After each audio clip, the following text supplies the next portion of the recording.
Hello and welcome to my video. This is the winter West Coast map, and I'm here to make a few changes to the sky and the lighting to turn this from a kind of a bright, sunny, snowy day into a more gloomy, gray, kind of dark, snowy day. And unfortunately, the settings I'm about to show you literally only work on this snow map. They don't work on any of the other snow maps. So I tried this one first, and when I had the eureka moment, got so excited, and then went through every single other snow map that I'm aware of in all of BeamNG, and the settings don't work on any of the other snow maps.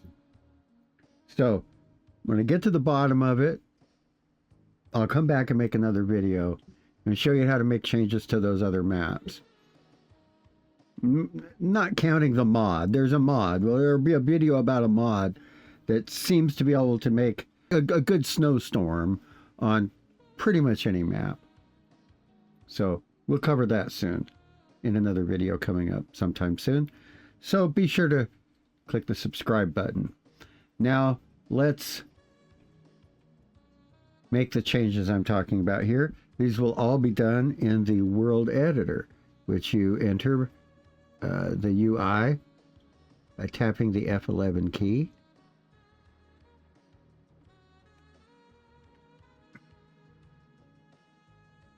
Now the first thing I'd like to do is to address the sky, and so what we're after here is to have the cloud cover extend all the way beyond the horizon, and to not have the sun keep shining through the clouds, because the cloud cover is presumably too thick for the sun to shine through like that. So the first thing I'm going to do is to make this sort of slate gray sky that one might expect on a snowy day. And the way we're going to do that is go to create a new object here. And then we're going to create a skybox. And then over in the properties for your skybox, where it says material here, we're going to choose something. And for our purposes here at the moment, we're going to choose gray sky matte. Now we suddenly have, I mean, it already looks better to me, even though there are clearly still some issues. And one of them is the fog. See what's happening here? It's all washed out and it looks fakey against the gray background now. The contrast there is kind of bad. So I'm going to momentarily exit the world editor. You do that by tapping the F11 key again. Hitting the escape key won't do it.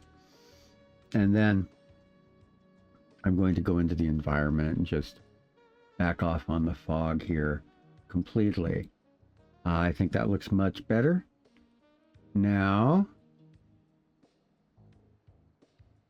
we have a sun up here that we need to get rid of. We'll go back into the world editor. And this time on our scene tree, we're going to search for sun sky. Now that we have all the properties for that over here, let's get a look.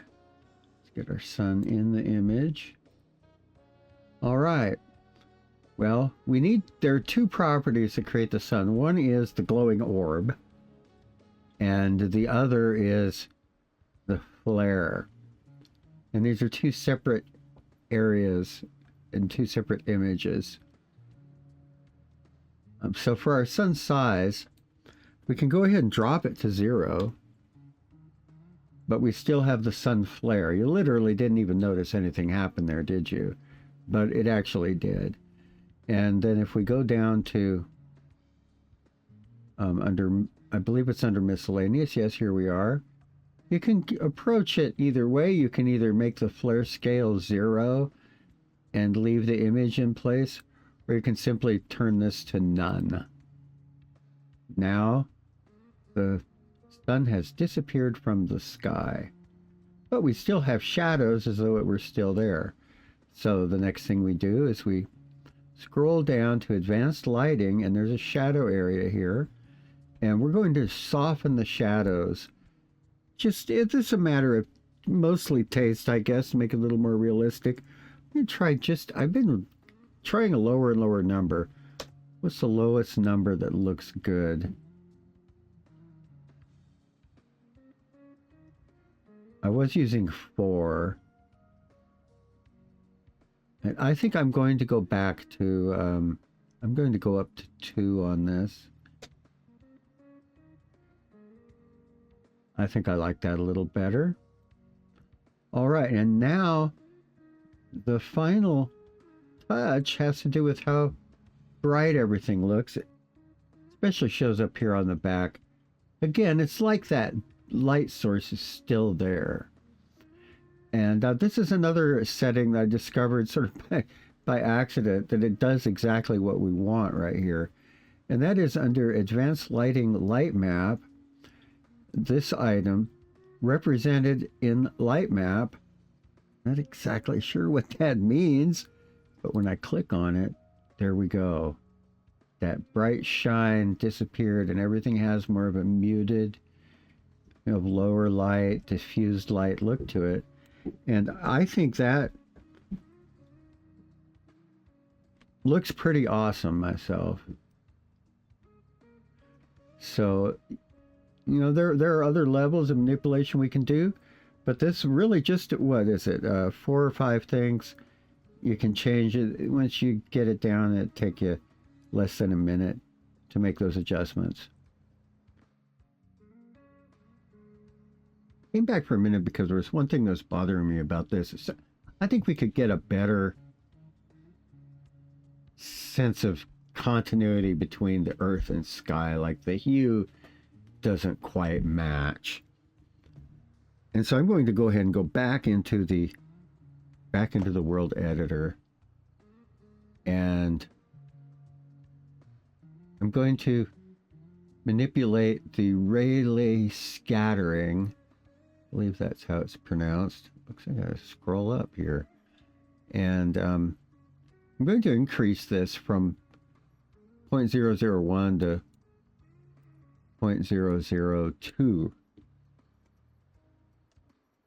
And now I think that looks much better. What do you think?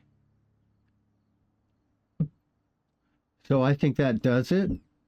It's just a different type of snow weather for your West Coast map.